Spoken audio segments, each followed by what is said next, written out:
so let's just start with your journey and how you got started. Yeah, so I actually didn't start wrestling until my senior year, which is 2011.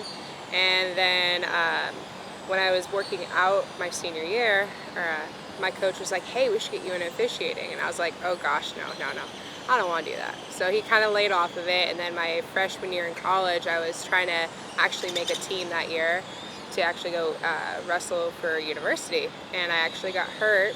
And he goes, hey, since you're hurt this year, you're going to be our club official. And I was like, oh no, I don't want to do it. And he goes, yeah, I already bought your ID, your license and everything. So you got your first tournament this weekend.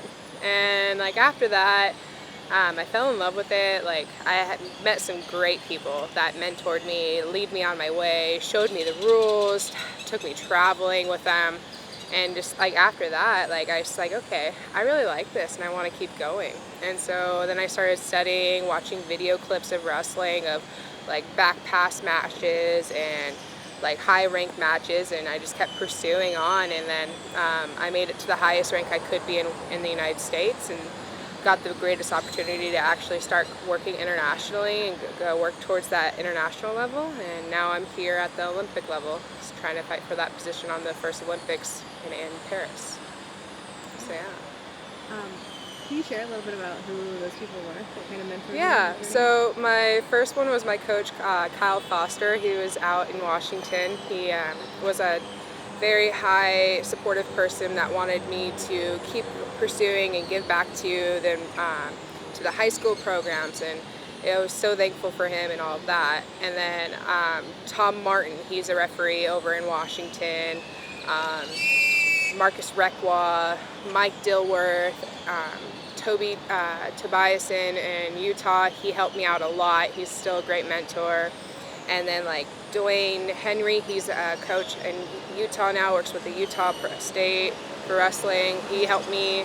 Brock Zollinger, there's like a whole bunch. Sammy Julian, who's here refereeing too, he helped me.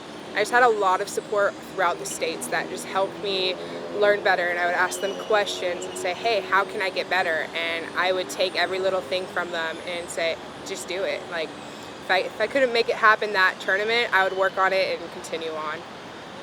You're one of the top women's officials, but not only the top women's official, but one of the top officials in the U.S. Yes. How have you seen the landscape of women in officiating change over the years? Yeah, it's definitely has changed from when I started to now. There wasn't that many women officials, and it kind of like we were all like set together and saying, hey, let's go do this. Let's go try to make this better. And we would support each other and like step out and try to get more people and bring them in and like help them in their ways we could. And it has grown so much that I've seen more in folk style, more in freestyle, and more officials that are doing all three styles: Greco, freestyle, folk style, and yet now even beach wrestling. Like that's really amazing to see. What are some challenges? Some challenge? Yeah. A lot of challenges is that being on the mat when you're there and there's like a fast action. It's really hard to go, oh my gosh, what was that?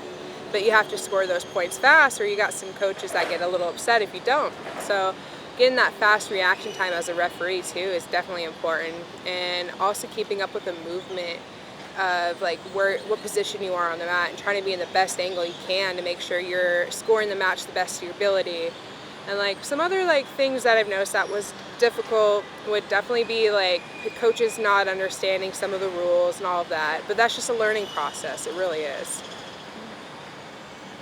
How do you see like the future going of women Referees? Women referees, yeah. Yeah. How do you see the future of that going? I'm hoping to keep growing it. Like I know that there's a lot of us that are willing to be there and help out the women's and officials that want to get into it. I know I talk to athletes and say, hey, when you're done competing, come join us. I'll train you. I'll help you out. Like I'll get you into a spot wherever you are.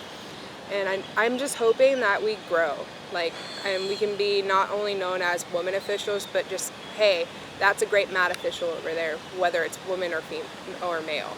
Mm-hmm. Yeah, what's been your favorite experience that you've had on all of the trips that you've been to, or any specific tournament or place? Yeah, hanging out with the referees and learning their backgrounds. Like, It's amazing, like learning about some that are here from Croatia. We have some from Egypt, and hearing their backstories of how they started. It's amazing. Like I enjoy being around other referees and coaches and being there and learning the stories is the main thing I love.